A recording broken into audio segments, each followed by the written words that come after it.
Bonjour à tous et à toutes, bonjour ou bonsoir, selon d'où vous venez. Nous sommes ravis de nous retrouver encore une fois ce soir ou aujourd'hui pour une nouvelle session dans le cadre de la semaine de la classe inversée. Et nous avons le plaisir d'accueillir Marjorie Descrièmes aujourd'hui. Marjorie qui est professeure documentaliste à TFS, Toronto French School. Prof Doc Rock, on la connaît aussi sur les réseaux sociaux.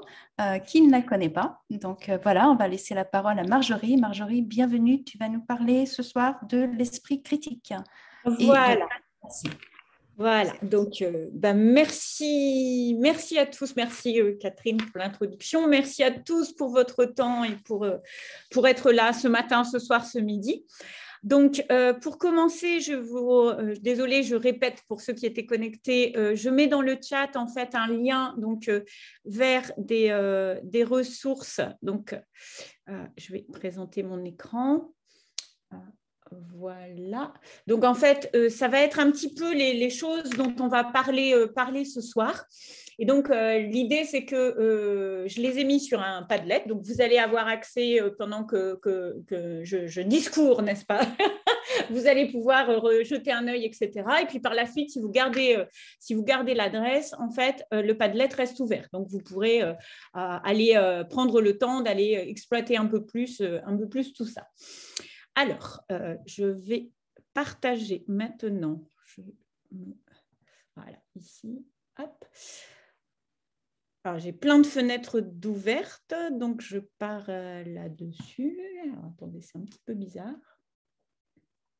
Oui, ça a l'air bon. Voilà. Donc, est-ce que ça va? Est-ce qu'il y a la première page du diaporama?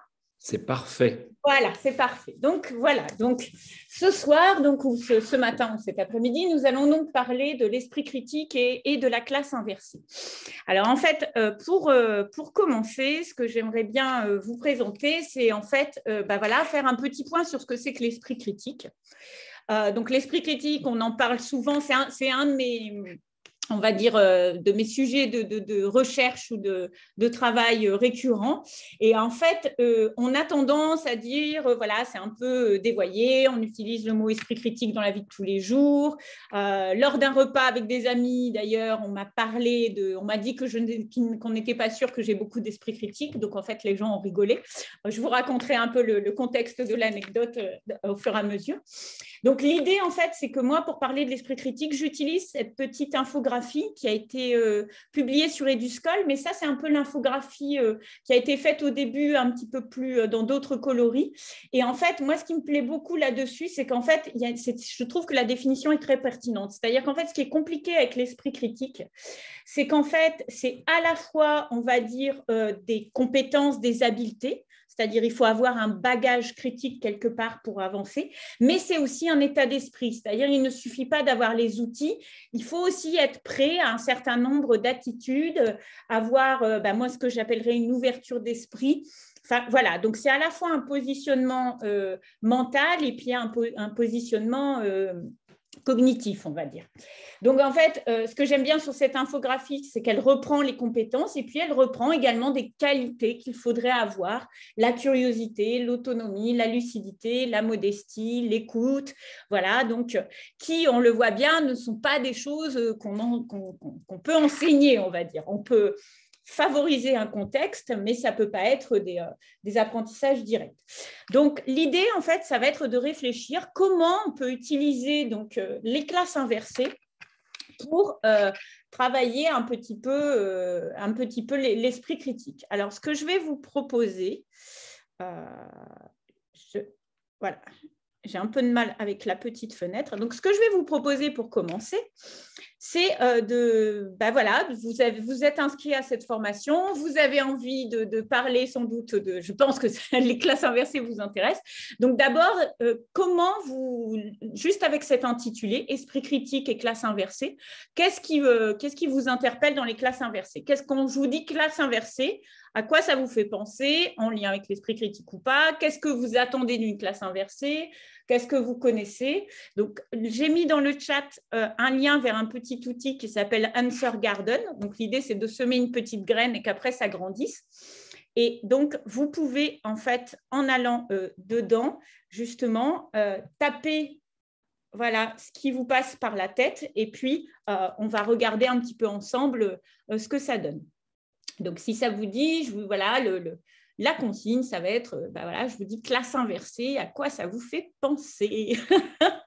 Parce que l'idée, ça va être donc d'articuler ces deux concepts.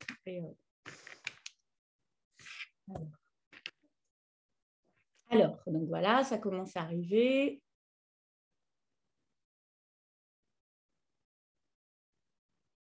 Rôle des élèves, autonomie des élèves.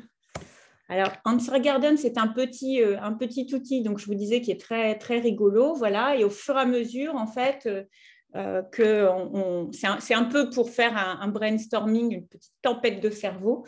Au fur et à mesure, il faut juste rafraîchir en fait la page, mais au fur et à mesure qu'on ajoute des choses. Et en fait, il y a un système où plus le mot revient, plus il va être gros. Donc là, par exemple, il y a beaucoup le mot autonomie qui revient. Autonomie des élèves, rôle des élèves, organiser le cours, hybridation, questionnement. Voilà, peut-être des outils, des ressources que vous utilisez pour une classe inversée.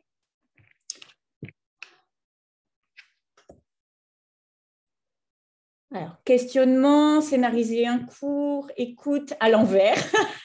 C'est vrai que c'est d'ailleurs à ça qu'on pense au début. Alors, dans le chat, on a quelqu'un qui nous dit que c'est un travail hors de la salle de classe fait par les étudiants. Ce travail est orienté par le professeur. D'accord. Donc, hors de la salle de classe, c'est intéressant aussi.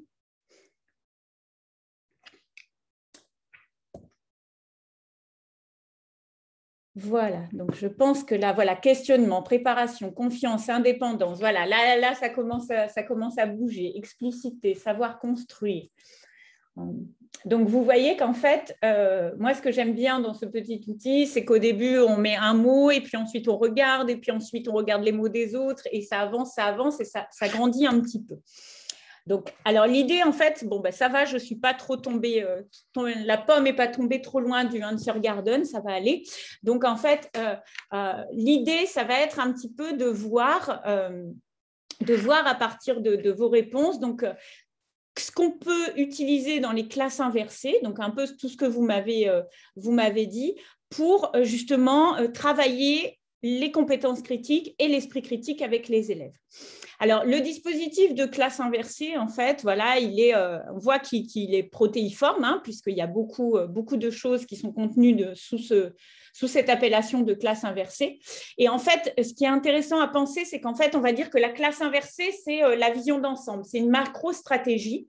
Mais en fait, il me semble qu'on peut utiliser justement des petits trucs, des petites astuces pédagogiques, du piratage pédagogique, voilà, reprendre certaines choses qui font partie des classes inversées, des micro-stratégies et les intégrer dans notre enseignement au fur et à mesure. Donc, on va voir que la classe inversée et l'esprit critique, ce n'est pas forcément quelque chose qui va demander de tout revoir, de revoir complètement la façon d'enseigner, etc. Mais en tout cas, ça peut être dévoyé et ça peut être justement injecté un certain nombre de choses. Donc moi, en fait, quand j'ai trouvé un petit graphique que j'aime assez et que j'utilise régulièrement. Donc d'abord, l'idée de la classe inversée, donc il y a plusieurs modèles, on appelle ça type 1, type 2, etc. Donc ça, si ça vous intéresse, il y a les ressources sur le Padlet que vous pouvez consulter. Mais l'idée, en fait, c'est qu'à chaque fois, les rôles vont évoluer. Donc depuis l'enseignant qui dispense un cours jusqu'à la construction du cours ou de la classe par les élèves. Et puis également, ce qui m'intéresse beaucoup au niveau des connaissances et puis des informations, ça va être justement la question des savoirs. Comment sont transmis les savoirs, comment ils sont construits et à partir de là, comment on met en place une pédagogie ou en tout cas des stratégies liées aux classes inversées. Alors moi, ce que je retiendrai des classes inversées, c'est qu'en fait, c'est d'abord un processus dynamique, c'est-à-dire qu'on va essayer d'injecter des pédagogies actives, de la coopération dans la classe.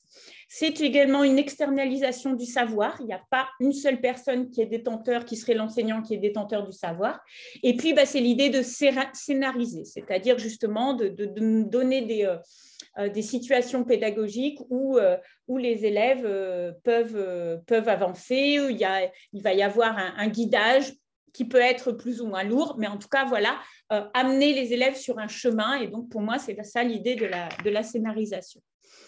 Alors, je ne sais pas si je vous l'ai dit, mais j'ai un peu de mal avec le chat dans Zoom, mais si vous avez des questions ou si vous avez envie de prendre la parole pour rajouter quelque chose, je parle sur un certain débit, mais je fais des pauses. Donc, voilà, n'hésitez pas s'il y a des choses qui vous interpellent. Donc ça, c'était un petit peu pour introduire donc les deux concepts d'esprit critique et de classe inversée. Donc, ce que je vais vous proposer, en fait, c'est de creuser un peu plus la relation entre les deux. Et puis, dans la deuxième partie, de vous donner un certain nombre d'idées, de petits outils, en fait, que soit j'ai utilisés, soit j'ai vu utiliser pour essayer d'intégrer un petit peu, de travailler ce fameux esprit critique.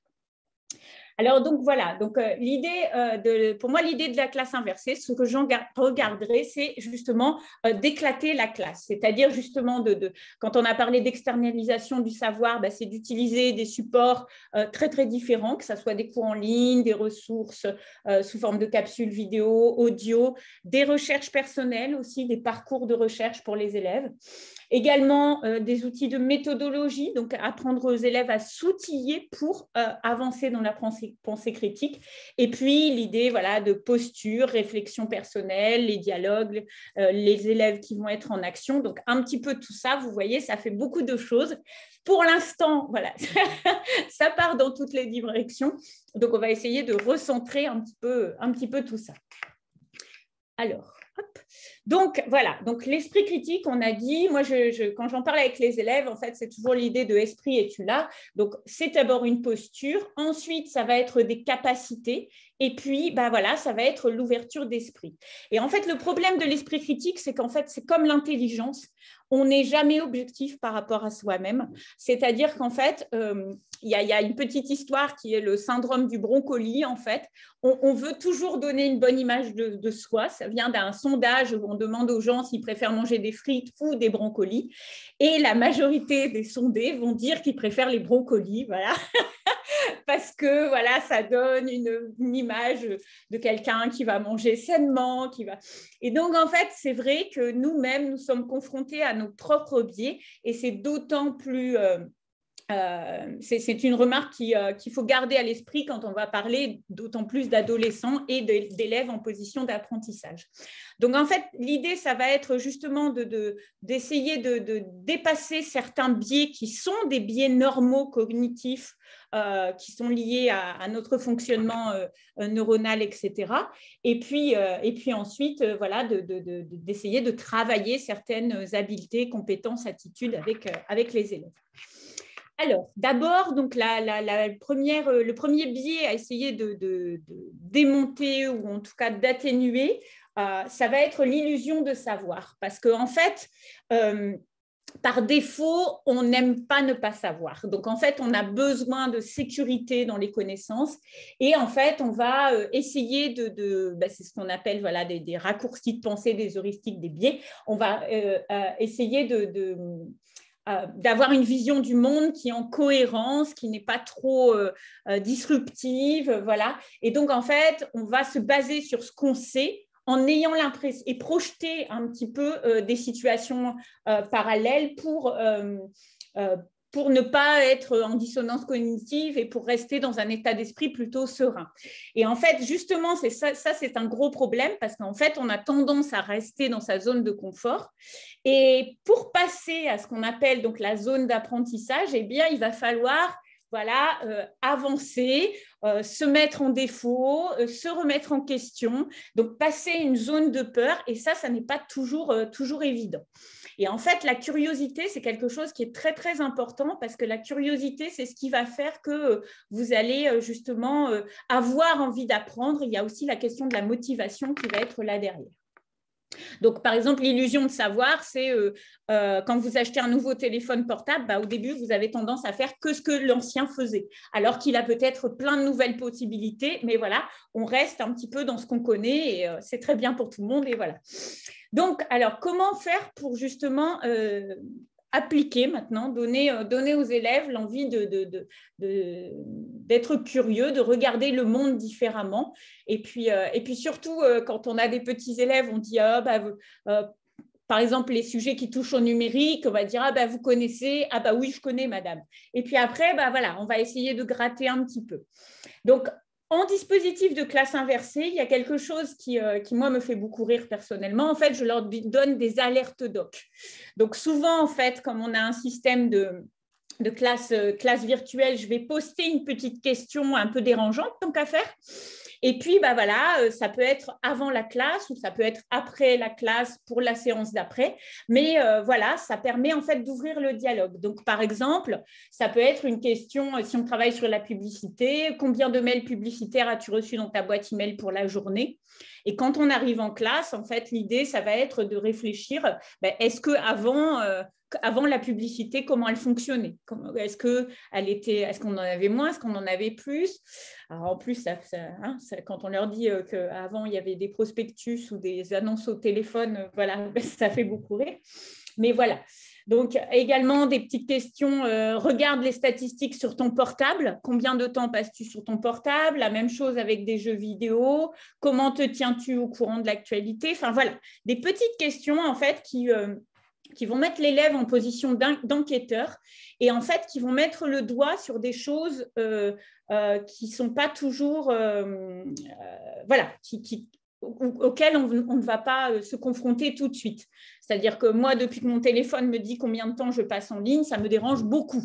Mais voilà, c'est des choses qui sont des petits réflexes, donc ça permet de mettre le doigt dessus. Également, une deuxième chose que j'utilise beaucoup en début de cours, en amont de la classe, ou encore une fois que je poste sur les classes en ligne, c'est une question. Alors moi, j'appelle ça les défis doc, les défis littéraires, les défis numériques. C'est une question la plus simple du monde. Et en fait, l'idée, c'est vraiment d'avoir d'abord une phase de réflexion personnelle.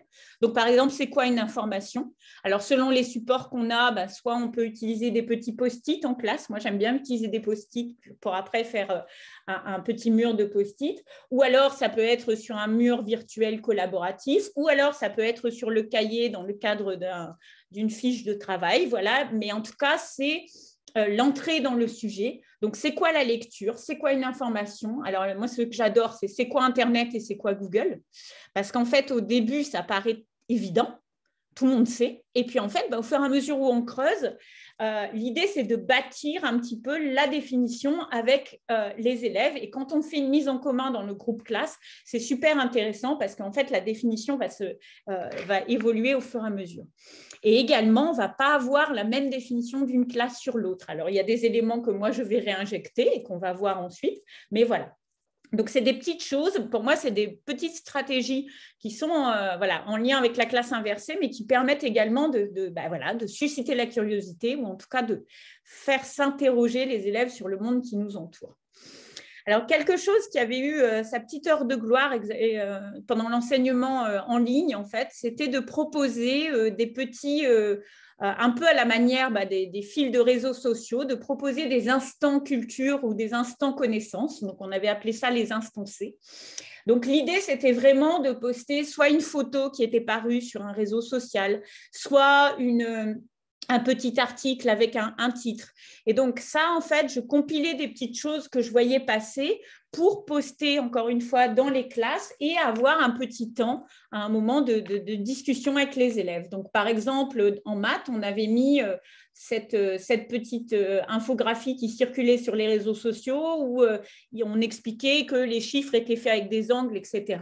Et en fait, au fur et à mesure, ça a permis, cette infographie n'est pas vraie, en fait, c'est pas de là que vient la graphie des chiffres. Et donc, ça permettait également de démonter un petit peu certaines choses derrière. Donc ça, l'idée, en fait, c'était de poster dans les classes et de passer 5 minutes.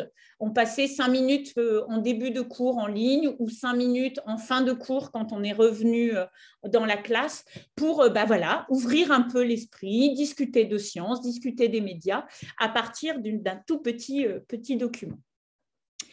Et puis également, ce qui est sympathique aussi pour faire s'interroger les élèves, voilà, je pense que là, j'ai tous mes spécialistes qui sont réunis en même temps, donc ça va être les routines de pensée. Donc, je vous ai mis sur le Padlet, Julie Higounet avait fait des formations dessus, on l'avait... Dans les centres de documentation, c'est quelque chose qui est très intéressant à exploiter. Donc, voilà, l'idée, c'est vraiment de donner des petits... Alors, moi, je les donne souvent billets de sortie, c'est-à-dire qu'à la fin de la classe, voilà, je dis qu'est-ce que tu as appris avant, je pensais, maintenant, après avoir discuté et puis la mise en commun. Donc, ça peut être les routines de pensée, c'est également des petits dispositifs qui peuvent vraiment aider à travailler l'esprit critique et sous toutes les modalités. Avant, après la classe, pendant la construction du cours, etc. Voilà, donc c'est déjà un premier versant, comment décentrer nos élèves quelque part, les déstabiliser tout simplement et puis voir un petit peu ce que ça peut donner. Est-ce qu'il y a des petites réactions? Est-ce qu'il y a des questions? Alors, voilà, ça y est, j'ai retrouvé mon petit... Voilà, j'ai retrouvé le petit chat. Donc, d'accord, voilà. Donc, en fait, la deuxième, n'hésitez pas, hein. Le deuxième niveau, on va dire, donc si le premier niveau, c'était justement l'esprit curieux, la curiosité, le deuxième niveau, ça sera l'esprit critique. Et là, c'est l'idée, donc justement, de travailler, on va dire, le bagage scientifique, mais pas dans le sens des sciences, mais dans le sens du bagage scientifique des connaissances.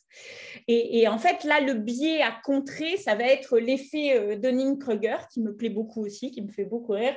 En fait, c'est la surconfiance, c'est-à-dire qu'on va toujours avoir l'impression qu'on en sait plus que le voisin. Hein, donc, et ça, c'est vraiment pas évident.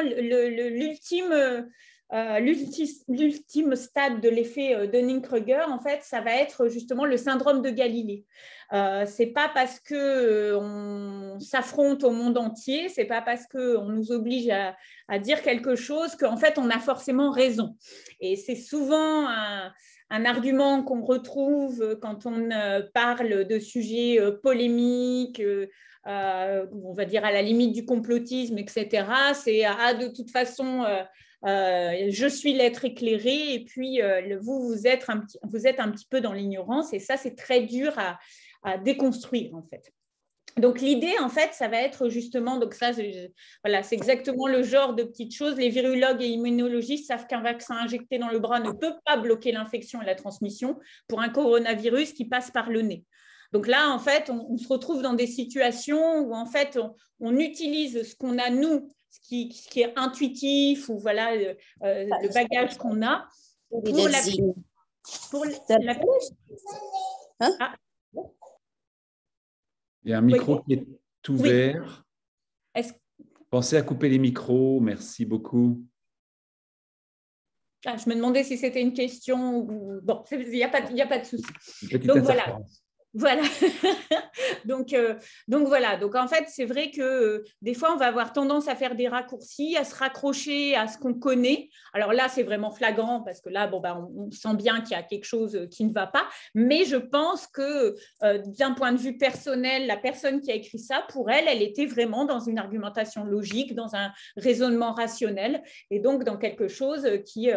répondait justement à un certain nombre de ces besoins de certitude cognitive. Alors, comment amener nos élèves justement à avancer un petit peu dans cette dimension-là? Eh bien, tout simplement, vous avez compris, je suis prof d'ordre, donc on va les mettre en position de chercheurs. Alors, des petits dispositifs, c'est eux qui nous amènent les informations, c'est eux qui expliquent aux autres. Donc, si vous avez l'occasion d'assister à une des formations d'Alexandre Ballet, qui est l'un des grands membres, des figures de proue de la semaine de la classe inversée, il nous parle souvent du Quoi de neuf, qui est un dispositif qu'on retrouve beaucoup en Amérique du Nord. Donc, le Quoi de neuf, c'est en fait les élèves qui viennent parler de l'actualité dans le monde, qui viennent parler de l'actualité dans la ville. Et en fait, on m'avait demandé de faire un Quoi de neuf en sciences, en fait, que ce soit les élèves qui suivent l'actualité scientifique. Donc, en fait, ils choisissaient un article, pas forcément en lien avec leur programme, mais voilà, comme une petite revue de presse. Mais en tout cas, c'était eux qui le présentaient aux autres. Donc, les consignes, c'était d'avoir un support le plus simple possible, avec les références d'un article, etc. Et puis, de présenter à l'oral. Et donc, en fait, on va dire quelque part, avec leurs mots à eux, de dire ce qu'ils ont compris. Donc, on l'avait fait sur des classes de cycle 3, de 6e, et puis ensuite de cycle 4, de 5e. Et comme, voilà, il manquait des fois des informations, mais comme ils expliquaient à leur père, eh bien, ça marchait beaucoup mieux que si c'était moi ou le prof de sciences qui expliquait quelque chose du point de vue de l'adulte. Donc, ça, c'est vraiment des petits dispositifs où l'élève, c'est lui qui est détenteur du savoir, et en plus, il est super fier, et qui va donc l'expliquer à ses camarades, et donc, c'est assez sympa. Après, une autre catégorie, on va dire, de stratégie liée à la classe inversée qu'on peut mettre en place, en fait, ça va être tout simplement les projets de recherche, les missions de recherche. Moi, j'appelle ça des missions de recherche. Et donc, en fait, j'aime bien utiliser le terme de l'aventure. Donc, par exemple, pour parler de l'ADN, oui, on va avoir le professeur qui va faire son cours sur l'ADN, comment ça marche, etc. Et ensuite, faire un petit projet, on va dire, un peu plus lié à l'épistémologie. Comment on a découvert l'ADN? Qui sont les héros de l'ADN? Et ça, on peut le faire à tous les niveaux et sur tous les sujets. Moi, je l'avais fait avec l'ADN. Donc, en fait, je leur donnais des ressources, ils avaient identifié donc une personne clé, on va dire, un scientifique durant la chronologie de la découverte de l'ADN. Ils devaient faire des recherches et en fait, on reconstituait de façon épistémologique la construction des connaissances. Alors ça, c'est très intéressant à faire avec des théories scientifiques comme la dérive des continents, le tableau périodique, voilà, qui sont les gens qui ont découvert les éléments chimiques. Et puis, c'est également des choses qu'on peut faire, qu'on fait de façon naturelle avec les explorations historiques, donc justement comment les grands explorateurs, les astronomes, enfin voilà, il y a plein de choses à faire, mais en fait, revenir un petit peu sur, voilà, ce qu'on vous enseigne en classe, c'est l'aboutissement d'un processus de recherche, de connaissance, ce n'est pas quelque chose qui nous est tombé du ciel et qui est une croyance, n'est-ce pas? C'est vraiment un paradigme scientifique, c'est vraiment l'évolution des connaissances qui a amené à cet état du savoir aujourd'hui, et c'est ça dont on vous parle aujourd'hui. Et puis, dans 10 ans, peut-être ça sera différent, mais voilà. Alors ça, ce n'est pas facile. Les enfants n'aiment pas quand on leur dit que ça va peut-être changer, hein, parce que voilà, c'est compliqué à appréhender. Mais en tout cas, montrer que c'est tout un processus qui est à l'œuvre quand on parle des connaissances, voilà, ça peut être, et ça n'a pas besoin d'être très compliqué, ça peut être juste une frise chronologique, ça peut être des grands acteurs, mais en tout cas, il y a une phase de recherche et puis une phase d'exploitation. Et puis, un dernier petit point, en fait, c'est qu'il faut à un moment, voilà, quand même revenir. Alors, tous les supports sont valables et puis depuis l'explosion, on va dire, du numérique, on trouve énormément de ressources de vulgarisation. Donc, moi, je voulais juste vous montrer, en fait, les petites choses que moi, j'utilise en classe. Donc, après le défi doc, donc on discute. On pose une question, par exemple, c'est quoi la publicité? Voilà, on fait le défi doc, on discute et ensuite, on va regarder une capsule vidéo de contenu qui va donner quelques grands axes. Donc, on va la regarder soit en classe, soit encore une fois, elle est mise à disposition à la maison et elle est à regarder avant et on en discute en classe. C'est ça qui est bien, en fait, c'est qu'à chaque fois, ça peut être modulable. Et en fait, ces capsules, c'est vraiment venu d'une pratique de classe inversée. C'est-à-dire qu'en fait, je ne pouvais pas être, en tant que professeur documentaliste, je ne pouvais pas aller parler de la publicité dans toutes les classes au même moment. Donc, en fait, le fait d'avoir une capsule qu'on pouvait montrer ou que les élèves pouvaient regarder à la maison, ça permettait que je n'ai plus la bonne parole, déjà que je ne répète plus 25 fois le même cours, mais en tout cas, voilà, qu'on puisse avoir un accès au savoir un peu en différé. Et puis également, je sais qu'il y a quelque chose qui plaît beaucoup aux adolescents, c'est en fait décaler un peu le sujet, c'est-à-dire faire du lien. Donc, j'essaie de proposer ce que j'ai appelé les instantanés du CDI, c'est-à-dire que oui, quand on va parler d'écologie en sciences, peut-être proposer des ressources, un livre, un film, une œuvre d'art qui peuvent nous faire réfléchir sur le sujet, mais selon des perspectives différentes. Et ça, c'est des petits réflexes. La semaine dernière, on parlait de la Shoah et les élèves m'ont demandé des ressources en me disant, voilà, si j'ai envie d'en savoir plus, est-ce qu'il y a un roman que je peux lire? Et je sais que c'est quelque chose qui est assez intéressant, justement, d'utiliser différents médias pour ouvrir à l'esprit critique. Alors, est-ce que vous avez des questions? Est-ce qu'il y a des petits commentaires? J'en profite pour faire une petite pause. Pour l'instant, pas de commentaires. Tout a l'air de bien aller. Si vous avez des questions, n'hésitez surtout pas. Alors, je ne suis pas dupe. Je sais que je donne énormément d'informations. Donc, souvent, les gens digèrent et reviennent un peu plus tard. Mais s'il y a quelque chose sur lequel je suis passée un peu rapidement ou qui vous a interpellé, n'hésitez pas. Voilà. Donc, l'idée, ça va être, il y a d'autres petits dispositifs que j'aime bien utiliser, ça va être aussi des clubs de discussion en ligne. Donc là, l'idée, c'est de poser un petit peu une question et en fait de donner des ressources, parce que souvent, c'est ça, là, on est toujours dans l'idée du bagage, de la connaissance, etc.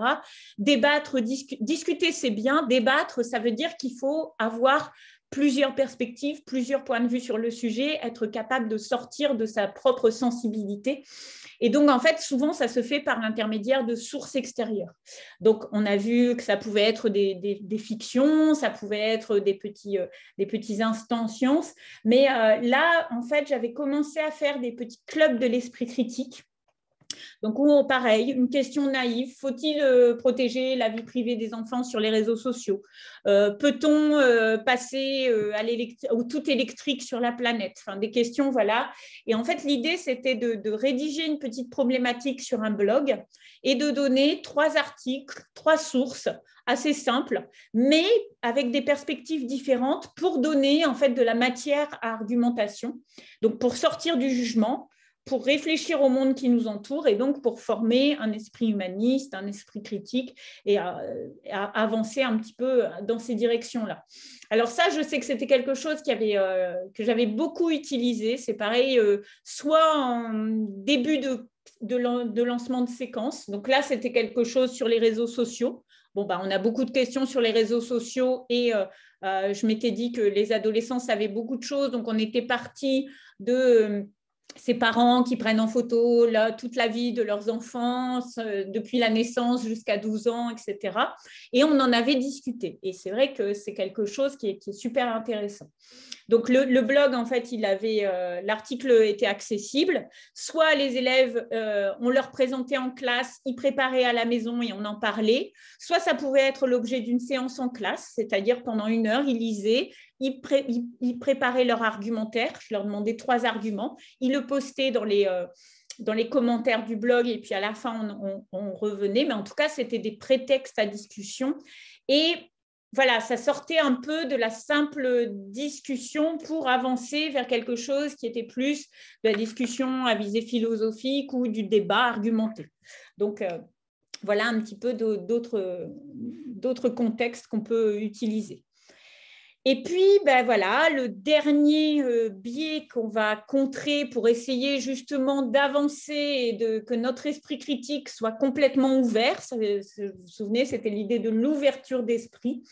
Donc, c'est de travailler sur les préjugés et les représentations. Donc, on a vu que d'abord, il fallait être curieux, se poser des questions. Ensuite, il fallait avoir un peu de documentation, sinon on restait uniquement dans les émotions et dans la sensibilité. Et là, donc, comment avancer? Et en fait, je ne sais pas si vous avez remarqué, mais en fait, il n'y a rien de plus difficile que de faire changer d'avis quelqu'un. Donc, en fait, plus on va essayer de convaincre quelqu'un qu'il a tort, plus il va se conforter un petit peu comme une petite tortue qui se replie sur elle-même, plus il va se conforter en fait dans ses croyances. C'est aussi un phénomène psychologique, c'est aussi un biais cognitif. C'est ce qu'on appelle l'effet boomerang en fait. Les croyances initiales, elles vont se renforcer malgré le fait, et peut-être à cause du fait qu'on va apporter des éléments dans tout le sens. Donc, l'idée, c'est en fait vraiment d'essayer de dépasser un petit peu, parce que souvent, ce qui se passe, c'est qu'en fait, on va être, c'est vrai, c'est faux. On va être dans des discussions factuelles, mais en fait, il y a d'autres facteurs qui rentrent en jeu, comme l'idéologie, l'environnement culturel, les goûts personnels. Donc là, ça va être vraiment l'idée d'avancer, c'est ce que je disais, pour résoudre en fait, être en accord avec accepter, voilà, c'est le mot que je cherchais, accepter les discordances et le conflit cognitif, et puis être ouvert à un débat, à des discussions à visée philosophique, etc. Donc là, ça peut être aussi des petits clubs philosophie, ça plaît énormément aux élèves actuellement. Ça n'a pas besoin non plus d'être quelque chose de très, très lourd. Ça peut être juste des questions, des discussions avec une lecture d'albums et puis ensuite une discussion sur les thèmes. Mais en tout cas, c'est quelque chose qu'on me demande de plus en plus dans les centres de documentation, c'est-à-dire de revenir un petit peu à la discussion à visée philosophique, de réfléchir sur le monde qui nous entoure, etc. Également, en fait, ce qui peut être sympathique, ça c'est quelque chose qui m'a été demandé par les professeurs de français, en fait. Alors, c'est assez nouveau, on fait ça depuis 2 ans. Donc, ça va être en fait, à la fin du chapitre, de faire une discussion littéraire. Donc, par exemple, en 6e, on va étudier le roman de Renard. Et une discussion littéraire, la ruse est-elle liée au mensonge, avec un petit travail sur comment on rédige un argument. On affirme une idée. Oui, la ruse est liée au mensonge, on l'explique et on donne un exemple. Donc, des exemples tirés de la littérature ou du cours qu'on a fait, mais aussi des exemples tirés de la culture générale des enfants, les films, mais en tout cas des situations. Et le fait, en fait, de relier une thématique générale, ce qui est dans les intitulés des programmes de français. Hein, voilà, par exemple, pourquoi aller vers l'inconnu? On a fait une discussion sur le voyage et l'aventure. Là, on a fait une discussion, pourquoi voyage-t-on? Et donc, en fait, on réussit à réinjecter des petites... un peu de philosophie en français, un peu de philosophie, en tout cas des idées pour avancer un petit peu. Alors, je regardais dans le chat en même temps... Pardon, j'étais un peu distraite. Oui, en fait, il y a 2 remarques très intéressantes. Voilà. L'une concerne les ressources, sont-elles plutôt du niveau collège? Et la deuxième, c'est que c'est très tourné vers le numérique et effectivement, lorsqu'on n'a pas forcément Internet ou quand c'est un luxe, comment faire? Mais en fait, là, c'est vrai que moi, c'est un peu, on va dire, la rançon des 3 dernières années où, en Amérique du Nord, on a passé beaucoup de temps en ligne. Donc, en fait, c'est vrai que mes derniers exemples sont assez tournés vers le numérique.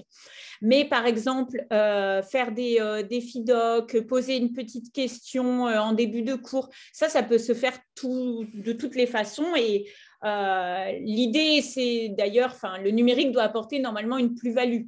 si on peut faire écrire sur un post-it, moi, je préfère faire écrire sur un post-it. Le numérique a le mérite, on va dire, de nous permettre, par exemple, de nous rencontrer ce soir, de permettre un peu de choses à distance. Après, c'est vrai que les pratiques de classe inversée sont souvent liées au numérique, mais voilà, il y a aussi, voilà, merci Corinne, il y a aussi des choses de classe inversée qui ne sont pas forcément… Ça peut être, quand on parle de capsules vidéo ou de ressources, c'est sûr que voilà, mais ça peut être aussi le poly qui est donné, enfin la feuille d'exercice ou le plan du cours qui est donné en amont à regarder à la maison. Ça peut être des exposés qui sont donnés à la maison, etc.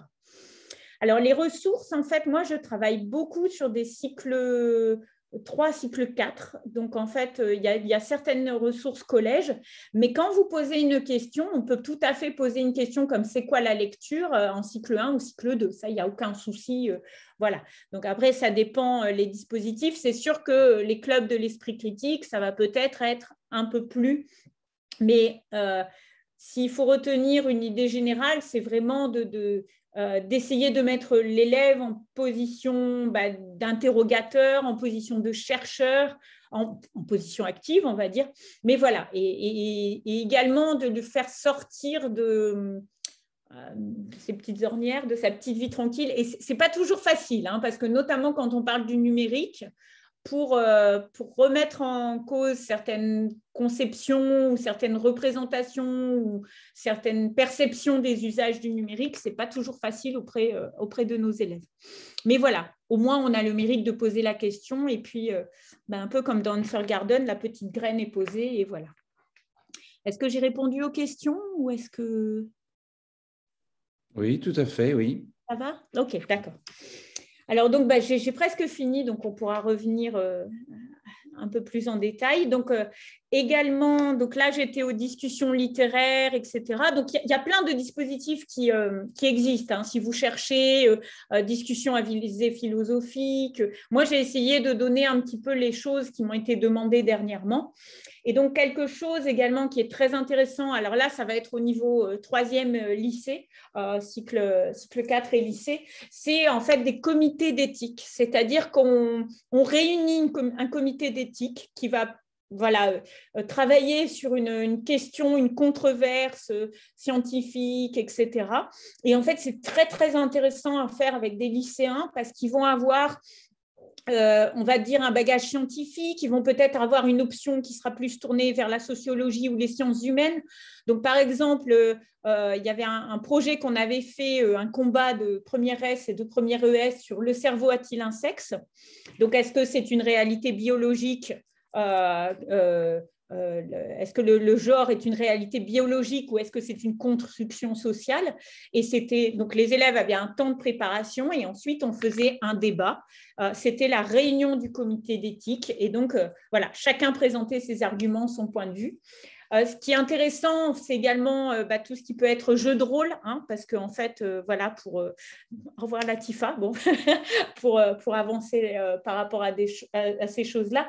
Et comme c'est des sujets, on va dire, d'actualité, les manipulations génétiques, le cerveau, l'intelligence, et ben, c'est souvent des sujets qui vont motiver les élèves. Et où on a… ce n'est pas rare que dans la classe, pour encore une fois, comme je l'avais dit, on a justement des conflits parce qu'on va avoir certaines convictions idéologiques, certaines convictions préférentielles ou personnelles qui vont entrer en résonance l'une l'autre. Et donc, en fait, l'idée, ça ne va pas être… d'avoir raison, en fait, mais ça va être de raisonner. Et moi, c'est ce que je dis toujours, dans un débat, à la fin, l'idée, ce n'est pas de gagner parce qu'il n'y a pas de bonne réponse, mais en tout cas, c'est d'être capable d'écouter et de recevoir des arguments qui, à la base, ne sont pas forcément ceux qu'on aurait personnellement avancés. Voilà, donc un petit peu, pour revenir un petit peu pour conclure un petit peu tout ça, donc pour travailler l'esprit critique avec des petits dispositifs et avec la classe inversée, l'idée, c'est vraiment de pousser les élèves à s'interroger sur le monde qui les entoure. Donc, que ça soit en se posant des questions sur leurs usages avec les arrière-docs, des questions justement sur, on va dire, des représentations comme les défis doc. Alors, essayez, demandez c'est quoi Google et vous allez voir que tout le monde au début nous regarde en disant oui, et puis ensuite, quand on commence chacun amène un petit bout de réponse, ça donne des choses vraiment très, très intéressantes.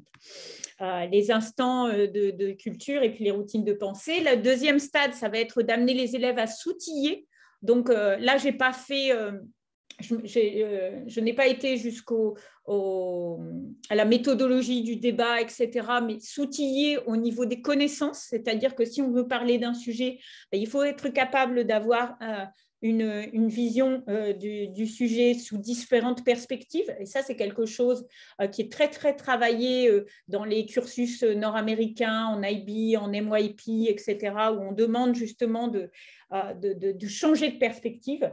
Et puis, c'est être capable de se décentrer, de passer au-delà des convictions personnelles, idéologiques, pour justement s'intégrer dans des dispositifs de dialogue sociaux, de dialogue, de débat, de dilemmes parfois, donc avancer un petit peu là-dessus.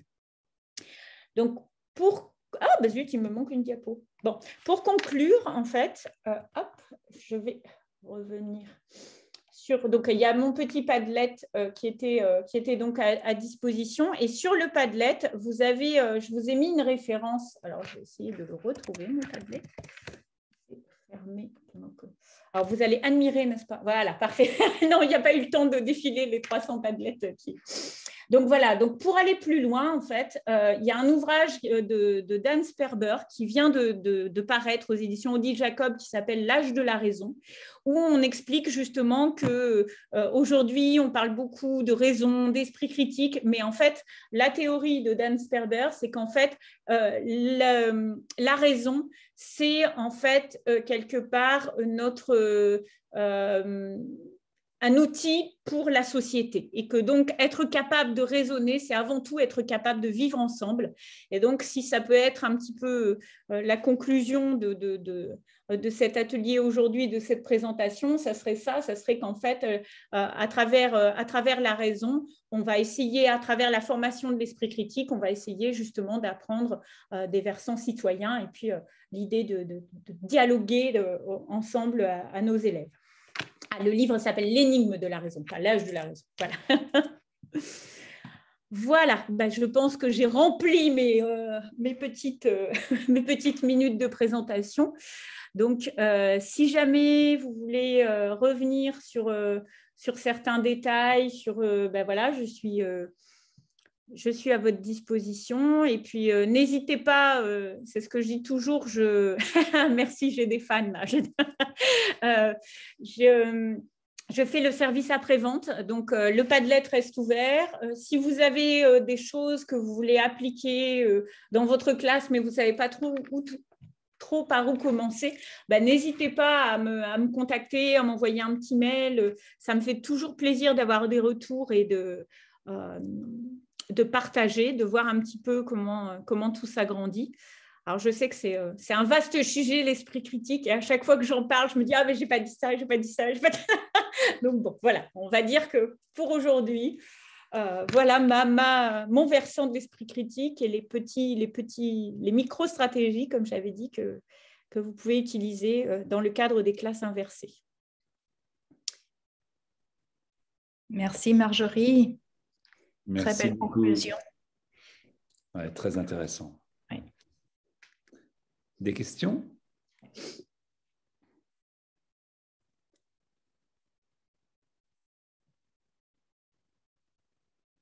Merci beaucoup. Merci de m'avoir écouté, vraiment. N'hésitez pas si vous avez des petites questions. J'espère en tout cas que la petite graine est semée et que ça vous aura inspiré. Est-ce qu'il y a quelque chose que vous voulez faire là maintenant tout de suite dans votre classe? Demain? Non?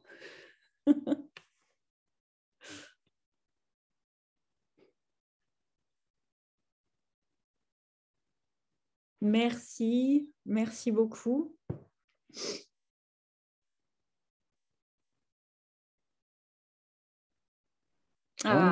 Super, on a une réponse, tu vois. Voilà. Oh, mais je sais qu'il y en a des réponses, mais je sais aussi qu'il faut digérer, et puis se projeter, et puis voilà. Moi, je fonctionne comme ça aussi. Donc, j'ai besoin de revenir, de me dire, ah oui, ça, c'était bien, je pourrais le faire à ce moment-là. Enfin, voilà. Merci beaucoup. Merci beaucoup à tous ceux qui ont pris la peine de prendre du temps pour être avec nous pour la semaine de la classe inversée sur le forum pédagogique. Merci Christine. J'espère que c'est juste ça, que juste vous avez de quoi réfléchir. Merci Kamal. Bonne soirée, bonne journée alors. Merci à tous et à toutes. Merci Nada. Les débats, confronter les idées, prendre le temps d'écouter les élèves. Et je dirais de ne pas avoir peur de le faire avec de très jeunes élèves.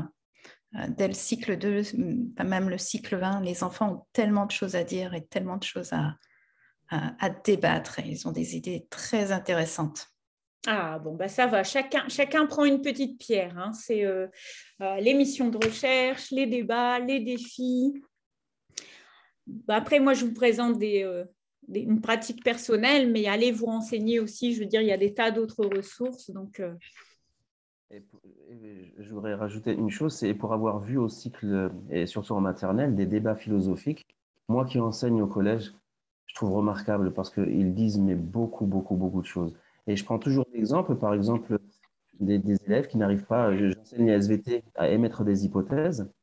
Donc pour eux, une hypothèse, c'est forcément quelque chose de juste sur la tectonique des plaques, etc., etc. Et je fais, vous savez que si je pose la même question, on va de l'autre côté, juste à l'école primaire, vous verrez qu'ils vont nous apporter mais plein de choses. Vous voyez, donc après, le fait, justement, et je trouve que ça, c'est très intéressant sur tout ce qui était débat, là, avec le coronavirus, et puis le vaccin ou pas vaccin, les fake news. Donc, et je trouve même, à un moment, l'enseignant se tait, écoute, prend des notes.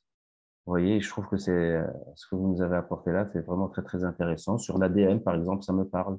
Vous voyez, donc je prends pas mal d'idées. En tout cas, merci. Merci beaucoup. Non, mais en plus, ils ont envie. Hein. Les enfants, quand on leur pose une question, c'est très rare qu'il n'y ait pas de main levée. Si au début, on a toujours un peu peur, mais ils ont envie de donner leurs idées, ils ont envie qu'on les écoute.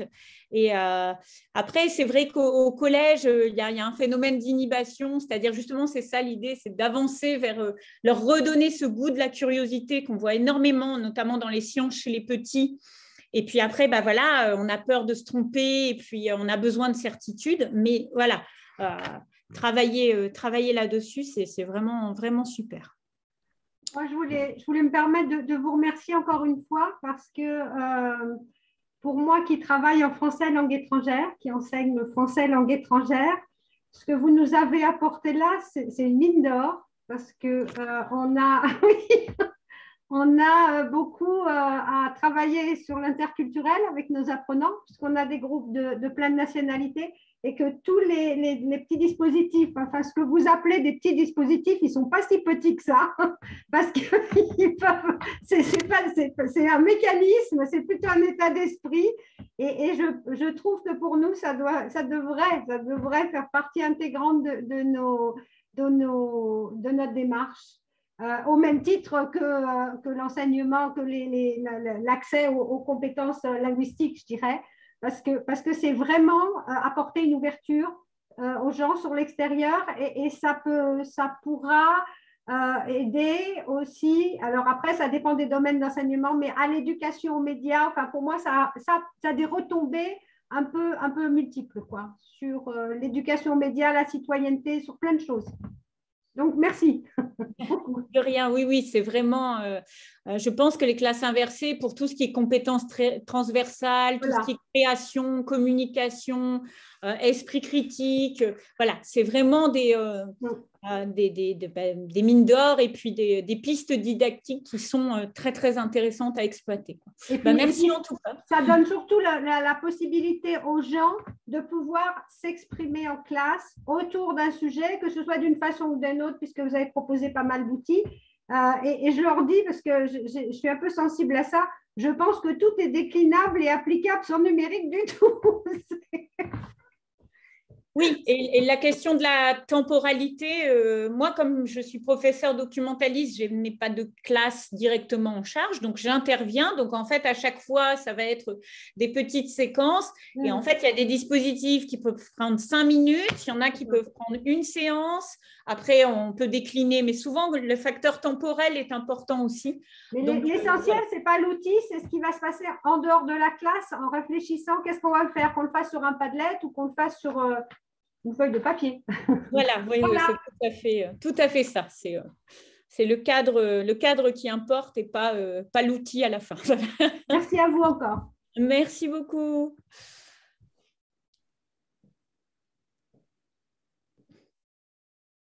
Oui, il y a Olga qui dit merci, belle présentation. Quelques astuces pour conduire un débat ou mener un débat en classe et des sujets de discussion après la lecture d'une œuvre.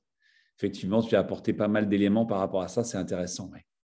Oui, toujours pareil, la parole de l'élève en classe. C'est rigolo. Et puis en fait, c'est comme ça part du terrain, que c'est des demandes qui me sont faites, on réfléchit, on avance. Et donc c'est chouette. Écoutez, merci vraiment à tous.